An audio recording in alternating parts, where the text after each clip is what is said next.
ٹھیک ہے ہارون صاحب، عمران خان صاحب کیا بات کر رہے ہیں، ان کے اس دعوے میں کتنی حقیقت ہے یا کتنا یہ دعویٰ درست ہے کہ جب ان کو برطرف کیا گیا تو پورے عالم اسلام کے اندر سوگ منایا گیا، کیا یہ درست بات ہے؟ بالکل درست بات ہے، سوائے ان ملکوں کے جہاں میڈیا آزاد نہیں ہے۔ مطلب وہاں بھی ریفلیکشن تو اس کی ہوئی کچھ نہ کچھ، یہ تو وہاں بھی کہا گیا کہ پاکستانی عوام جو ہیں وہ سوگوار ہیں اس پہ، پورے عالم اسلام میں سوگ منایا گیا، اور آزاد دنیا میں بھی، یعنی چینیوں نے بھی، اگرچہ وہ خاموش رہنے کے عادی ہیں، وہ زیادہ اظہار خیال نہیں کرتے، مگر اشارتاً تو انہوں نے بھی اس پہ افسوس کا اظہار کیا۔ روسیوں نے علل اعلان کیا، اور آپ نے غور کیا کہ عمران خان کے دورے کے بعد روس میں مسلمانوں پہ پابندیاں نرم ہوئی ہیں۔ جی ظاہر ہے کہ وہ انہوں نے یہ سوچنا شروع کیا کہ پاکستان کو بھی یعنی کوئی پیغام دیا جائے، عالم اسلام کو بھی دیا جائے۔ ماسکو میں اتنا بڑا اجتماع کبھی نہیں ہوا تھا مسلمانوں کا جتنا اس عید الاضحیٰ پہ ہوا ہے، تو سوگ تو منایا گیا، اس میں کوئی شک ہی نہیں ہے۔ اور عالم اسلام سوگ منائے یا نہ منائے، یہ اس پہ یعنی آراء مختلف ہو سکتی ہیں، اور نہیں بھی مختلف تو لوگ مختلف آراء کا اظہار کریں گے، کیونکہ یہ قوم کی جو حالت جس طرح یہ تقسیم ہو چکی ہے، تو یہ تو جو بھی کوئی ایک آدمی بات کہے گا تو دوسرے اس کی مخالفت کریں گے۔ صحیح۔ لیکن پاکستانیوں نے تو سوگ منایا نا، ایسا سوگ تھا، نواز شریف صاحب بھی لے کے نکلے تھے نا لوگوں کو، تو پھر کیا رسپانس انہیں ملا تھا؟ چند ہفتے کے بعد ٹھنڈے ہو گئے تھے، اور پھر اسٹیبلشمنٹ سے بات چیت کی۔ تو پاکستانیوں نے تو عالم ساری دنیا میں سوگ منایا نا، امریکہ میں بھی منایا، کینیڈا میں بھی، برطانیہ میں بھی، آسٹریلیا میں بھی، ڈنمارک میں بھی، سویڈن میں بھی، ہالینڈ میں بھی، ہر جگہ جہاں پاکستانی تھے انہوں نے اس کا سوگ منایا۔ صحیح ہے، ٹھیک ہے۔ ان کے سوگ منانے کی تو اہمیت ہے یا نہیں ہے؟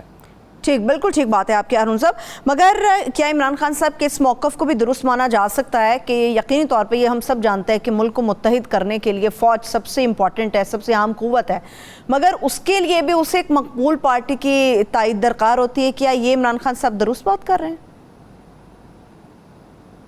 اصل بات تو یہ ہے کہ دیکھیے نا، آئین ملک کو متحد کرتا ہے، ہاں، اور یعنی اگر عدالتی نظام اچھا ہے، لوگوں کو انصاف مل رہا ہے، پولیس ٹھیک ہے، تو تب لوگ مطمئن ہوتے ہیں۔ دوسری بات یہ ہے کہ قوم فوج کی پشت پہ کھڑی ہونی چاہیے۔ جب ٹیررزم کا آغاز ہوا تو بڑا کنفیوژن تھا اسامہ بن لادن کے بارے میں، اور ان کے بارے میں، طالبان کے بارے میں۔ یہ کنفیوژن جیسے جیسے دور ہوتا گیا، اور قوم، مجھے اچھی طرح یاد ہے، میں گیا ایک فوجی افسر سے ملا سوات میں، تو اس نے کہا، میں نے اپنے والد سے کہا میرے لیے دعا کریں، انہوں نے کہا میں تمہارے لیے بھی دعا کروں گا، ان کے لیے بھی دعا کروں گا، یعنی طالبان کے لیے بھی۔ لیکن پھر آپ نے دیکھا کہ کنفیوژن دور ہو گیا، اور لوگ وہ واقعہ جب ہوا گولی چلنے کا، کیا اس بچی کا کیا نام ہے جس کو نوبل پرائز ملا ہے؟ ملالہ کی بات کر رہے ہیں آپ؟ ہاں جی، ملالہ پہ تو بہت سے لوگوں نے کہا ڈرامہ ہے، ڈرامہ تو نہیں تھا، گولی تو چلی تھی، گولی تو اسے لگی تھی، آپ کو اس کے خیالات سے اختلاف ہو یا اتفاق ہو، گولی تو لگی تھی، گولی تو کوئی ڈرامہ نہیں تھا۔ گولی کوئی ڈرامہ ہوتا ہے؟ ایک بچی کے سر پہ گولی لگی، آپ کہہ رہے ہیں ڈرامہ۔ لیکن کنفیوژن دور ہوتا گیا، قوم پشت پہ آ کے کھڑی ہو گئی، اور یہ عراق اور لیبیا اور شام بننے سے بچ گیا۔ تو قوم پشت پہ کھڑی ہو، لیکن منیمم یہ ہے کہ ایک پاپولر پارٹی تو کھڑی ہو، اور باقی پارٹیاں بھی جو ہیں ان کی بھی کشیدگی نہ ہو۔ وہ بھی یہ نہ کہیں کہ فلاں پارٹی کی تائید کر رہی ہے فوج، یا فلاں کی مخالفت کر رہی ہے۔ تو یہ بات بڑی حد تک درست ہے، لیکن مکمل بات نہیں ہے۔ یہ مکمل بات یہ ہے کہ قوم کا فوج کی پشت پر۔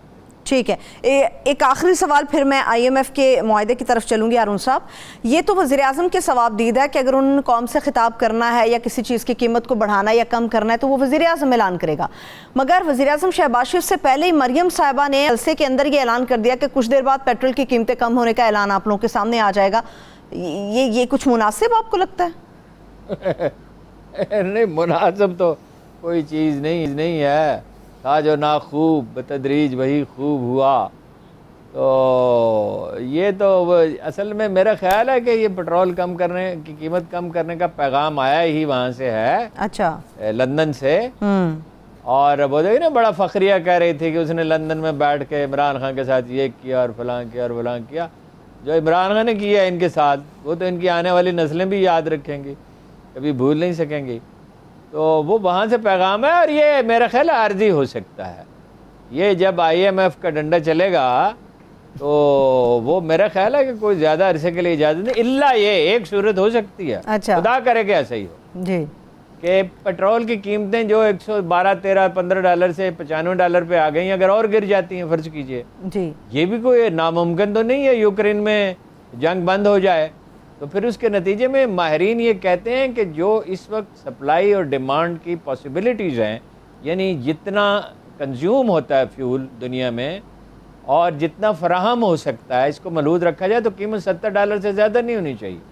تو اگر یوکرین کی جنگ بند ہو جاتی ہے، وہ جنگیں لامحدود تو نہیں ہوتی ہیں، اور یہ کوئی عالمگیر جنگ تو ہو نہیں رہی ہے ٹھیک کہ یہ جلدی بند نہ ہو سکے، تو یہ اگر فرض کیجئے کہ کوئی معقولیت جو ہے وہ غالب آتی ہے اور کوئی بات چیت شروع ہو جاتی ہے، فرض کیجئے 6 ہفتے میں بند ہو جاتی ہے، 8 ہفتے میں، 2 مہینے میں بند ہو جاتی ہے، ٹھیک تو یہ $70 یا اس سے بھی کچھ کم ہو سکتی ہے، اس لیے کہ اس وقت پروڈکشن بڑھ جائے گی، صحیح ہے ٹھیک ہے اس صورت میں مستقل طور پر یہ ممکن ہے۔ ٹھیک ہے IMF کے ایگریمنٹ کے حوالے سے میں بات کروں گی، ایک چھوٹی سی بریک لے لیتے ہیں، بریک سے واپس کنٹینیو کریں گے اور پنجاب کے ضمنی الیکشن کے اوپر بھی بات ہوگی، ہمارے ساتھ رہیے۔ Welcome back. ہارون صاحب، IMF کی طرف سے جو اعلامیہ جاری ہوا ہے اس کے مطابق تو یہ معاہدہ ابھی سٹاف کی سطح پر ہوا ہے، بورڈ کی منظوری تو ملی نہیں ہے، موجودہ حکومت کس لیے پھر شادیانے بجا رہی ہے؟ بس وہ تو نون لیگ والوں نے تو آپ کو یاد ہے کہ جب سپریم کورٹ نے انہیں نااہل قرار دیا تھا اس وقت مٹھائی بانٹ دی تھی، یعنی جو فیصلہ پہلا آیا اس میں کوئی وہ فیصلہ تو نہیں تھا، اس میں تو یہ تھا کہ اس کی پراپر سماعت ہوگی، یہ مختصر الفاظ میں، اس وقت مٹھائیاں بانٹ دی تھی۔ بھائی IMF کا کیا بھروسہ ہے؟ امریکہ جو انتقام لینے پہ تلا ہوا ہے پاکستانی قوم سے، ذلت آمیز شکست سے افغانستان میں ہوئی ہے، تو آپ کس چیز کا جشن منا رہے ہیں؟ یہ کوئی ناممکن تو نہیں ہے کہ اگلے 6 ہفتوں میں، یہ تو اگست کے آخر میں آپ کو ملنے ہیں پیسے، تو اگلے 6 ہفتوں میں کوئی اور شرائط لگائیں۔ پھر جو انہوں نے شرائط اس وقت لگائی ہیں کہ ایکسچینج ریٹ جو ہے وہ اگرچہ اشارہ ہے لیکن بالکل واضح ہے کہ ڈالر کی جو پرائس ہے وہ اپنا، یعنی حکومت اس میں کوئی مداخلت نہیں کرے گی، یعنی یہ ڈالر جو بڑھتا بڑھتا چاہے جہاں مرضی چلا جائے۔ پھر یہ ہے کہ مالی پالیسیاں ٹھیک رکھنی ہوں گی۔ اب یہ ٹھیک کا کیا مطلب ہے؟ ٹھیک کا تعین IMF کرے گی نا۔ سرکاری اداروں کی کارکردگی بہتر بنائی جائے گی، اینٹی کرپشن کے اداروں کی کارکردگی امپروو کی جائے گی، صوبے اپنا خسارہ کم کریں گے، تو صوبوں سے آپ کتنی سوجھ بوجھ کی توقع رکھتے ہیں کہ وہ اپنا خسارہ کم کریں گے؟ کوئی بھی نہیں ہے۔ اور بجٹ میں جو اعلانات کیے گئے ہیں یعنی IMF کے دباؤ کے تحت ان پہ عمل درآمد پوری طرح ہوگا، تو یہ تو بہت سی شرطیں ہیں ابھی تو، اور جو اپنا خاموشی سے کوئی شرط اگر منوائی گئی ہے تو ہمیں معلوم نہیں ہے، وقت کے ساتھ پتہ چلے گا۔ تو کیا پاکستان کے اوپر سے ڈیفالٹ کا خطرہ ختم ہو گیا یا فی الوقت ملتوی ہے ہارون صاحب؟ نہیں ملتوی ہوا ہے۔ اگر سارے اندیشے ہمارے غلط ہوں، فرض کیجئے جو اندیشے میں نے ظاہر کیے ہیں خدا کرے کہ وہ غلط ثابت ہوں، تو بھی ملتوی ہوا ہے نا، یعنی زیادہ سے زیادہ اگلے سال جون تک، 11 مہینے تک۔ بھائی دیکھیے آپ کی برآمدات بڑی ہیں چند سالوں میں، بڑی ہیں 3 گنا، اور آپ کی یعنی کوئی 10 سے 12 سال کے عرصے میں، اور آپ کی جو 15 سال کہہ لیں، اور آپ کی جو درآمدات بڑی ہیں، امپورٹس بڑی ہیں، وہ 6 گنا بڑی ہیں، 600%۔ تو مثلاً پچھلے سال کا حساب لگا لیں نا، آپ کو ملے کوئی $31 بلین کی تقریباً ہوئی ایکسپورٹ، اور $32 بلین آئے آپ کے ترسیلات زر سے سمندر پار پاکستانیوں نے جو بھیجے، تو یہ کتنے ہوئے؟ $63 بلین، اور $80 بلین کی آپ کی درآمدات ہیں، تو $17 بلین کہاں سے آئیں گے؟ یہی صورتحال اس وقت ہے۔ اب آپ اشیاء تعیش کی، میں آج توقع کر رہا تھا وزیر اعظم صاحب اعلان کریں گے، بھئی یہ قیمتی گاڑیاں چند مہینے کے لیے بھی نہیں آپ روک سکتے، یہ جو 3 لاکھ روپے کا موبائل ہے یہ چند مہینے کے لیے بھی نہیں آپ روک سکتے، یہ کتوں کی غذا حد ہو گئی، اور یہ چاکلیٹ اور یہ میک اپ کا جو بہت مہنگا سامان ہے، غیر معمولی طور پہ مہنگا ہے، اور چیزیں ہیں۔ پھر یہ ہے کہ یہ صورتحال اگر اتنی خراب ہے تو پٹرول کی کچھ راشننگ کریں بھائی، اچھا تو کرنی ہی پڑے گی فائنلی۔ اگر یہ پرائس یہ رہتی ہے، اللہ کرے پرائس کم ہو جائے، تو وہ یہ اس طرح تھوڑی ہوتا ہے۔ ایک گھر کا بجٹ جیسے ہوتا ہے ایسے ملک کا بجٹ ہوتا ہے۔ آپ سرکاری اخراجات کم کریں، سرکاری اخراجات کی تو سب سے بڑی مثال میں مستقل دہراتا رہتا ہوں کہ 7 کروڑ روپے تو لگا دیے سوئمنگ پول پہ، کہیں سے کوئی سرکاری اخراجات کم ہونے کی خبر آ رہی ہے؟ 4 6 گاڑیاں بعض افسروں کے پاس ہیں، ابھی ایک افسر کا میں نام نہیں لینا چاہتا، اس کو 3 محکموں کا چارج دیا، 3 محکموں کی گاڑیاں اس کے پاس ہیں پنجاب میں. صحیح. اور ابھی یعنی یہ جو الیکشن میں جو وعدے کر رہے ہیں سڑکیں بنانے کے، اور یہ تو محلوں میں جاتے ہیں کہتے ہیں کتنی نوکریاں چاہیے، کون کون بے روزگار ہے، ان کی فہرستیں دے دیں. تو وہ یہ تو ساری تو پولیٹیکل سیاسی ترجیحات کے تحت اپنے الیکشن کے تحت فیصلے کرتے ہیں.